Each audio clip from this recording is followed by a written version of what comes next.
ഞാനിപ്പോൾ നിൽക്കുന്നത് തിരുവല്ലം ശ്രീ പരശുരാമ സ്വാമി ക്ഷേത്രത്തിലാണ്. കർക്കിടക വാവുബലിയോടനുബന്ധിച്ച് ആയിരക്കണക്കിന് ഭക്തജനങ്ങളാണ് ഇന്ന് ക്ഷേത്ര സന്നിധിയിലേക്ക് ഒഴുകിയെത്തുന്നത്. ഇന്ന് രാവിലെ ഒരു 2 മണിയോടെ ഇവിടെ തിരക്ക് അനുഭവപ്പെട്ടു തുടങ്ങിയിട്ടുണ്ട്. ഇന്ന് 12 മണിവരെ ചടങ്ങുകൾ നടത്താനുള്ള അനുമതിയുണ്ട്. അതിനോടനുബന്ധിച്ച് ലക്ഷക്കണക്കിന് ആളുകൾ ഈ സമയം വരെയും ഇവിടെ ഒഴുകിയെത്തുന്നുണ്ട്.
ഉദരേണ യൽകൃതം സർവം ക്ഷമസ്വ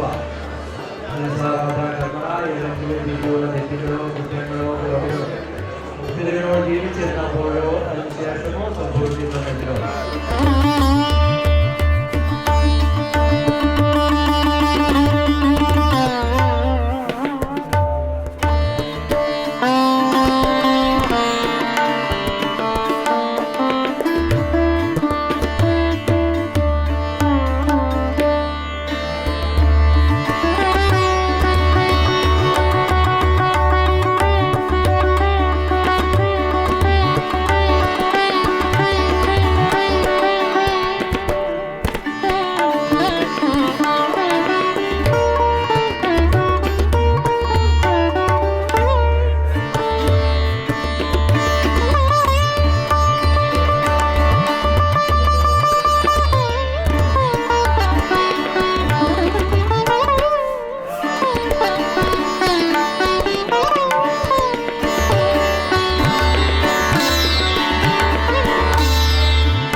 മനുഷ്യൻ ജനിച്ച് മരണമടഞ്ഞു കഴിഞ്ഞാൽ അവരുടെ മോക്ഷപ്രാപ്തിക്ക് വേണ്ടിയാണ് ബലിതർപ്പണ ചടങ്ങുകളൊക്കെ തന്നെ നടത്തുന്നത്. അതിനുവേണ്ടി ആയിരങ്ങളാണ് ഈ തിരുവല്ലം ശ്രീ പരശുരാമ സ്വാമി ക്ഷേത്ര സന്നിധിയിലേക്ക് എത്തിയിട്ടുള്ളത്. ഇവിടെ 9 ബലിമണ്ഡപങ്ങളാണ് ഒരുക്കിയിട്ടുള്ളത്. 9 ബലിമണ്ഡപങ്ങളിൽ 3000-ലധികം ആളുകൾ ബലിതർപ്പണ ചടങ്ങുകളൊക്കെ തന്നെ നടത്തുന്നുണ്ട്. കൂടാതെ പുറത്തുനിന്നുള്ള ആളുകളും ഇവിടേക്ക് ബലിതർപ്പണ ചടങ്ങുകൾ ചെയ്യാൻ വേണ്ടി എത്തുന്നുണ്ട്. അതുകൊണ്ട് തന്നെ പോലീസ് വളരെ വലിയ സുരക്ഷാ സന്നാഹമാണ് ഇവിടെ ഒരുക്കിയിട്ടുള്ളത്. കഴിഞ്ഞ വർഷത്തിലെ പോലെ തന്നെ ഇവിടെ ഈ പ്രാവശ്യവും കൂടുതലായിട്ട് ആളുകൾ ബലിതർപ്പണ ചടങ്ങുകൾക്കായി എത്തുന്നുണ്ട്. അതിനുവേണ്ടി കൂടുതലായിട്ടുള്ള പോലീസ് സന്നാഹങ്ങളും ഈ പ്രാവശ്യം ഇവിടെ ഒരുക്കിയിട്ടുണ്ട്. അതുകൊണ്ട് തന്നെ വലിയ രീതിയിലുള്ള സുരക്ഷാ സന്നാഹങ്ങൾ നമുക്ക് ദൃശ്യങ്ങളിലൊക്കെ തന്നെ കാണാൻ സാധിക്കുന്നതായിരിക്കും. കാലാവസ്ഥയും മോശമില്ലാത്ത രീതിയിൽ തന്നെ തുടരുന്നത് കൊണ്ട് അതും ഒരു പ്രശ്നമായി തന്നെ തുടരുന്നുണ്ട്. എങ്കിൽ പോലും അതൊന്നും കണക്കിലെടുക്കാതെ തന്നെ ജനങ്ങൾ ഈ സമയം വരെ ഇവിടേക്ക് എത്തുന്നുണ്ട്. 12 മണിവരെ ബലിതർപ്പണ ചടങ്ങുകളൊക്കെ നടത്താനുള്ള സംവിധാനങ്ങൾ ഇവിടെ ഒരുക്കിയിട്ടുണ്ട്. അതിനുവേണ്ടി 12 മണിവരെ കൂടുതലായിട്ടുള്ള ആളുകൾ ഇവിടേക്ക് എത്തിച്ചേരുന്നുണ്ട്. ക്യാമറാമാൻ അനിൽകുമാറിനൊപ്പം അനശ്വര, BBC ന്യൂസ്, തിരുവനന്തപുരം.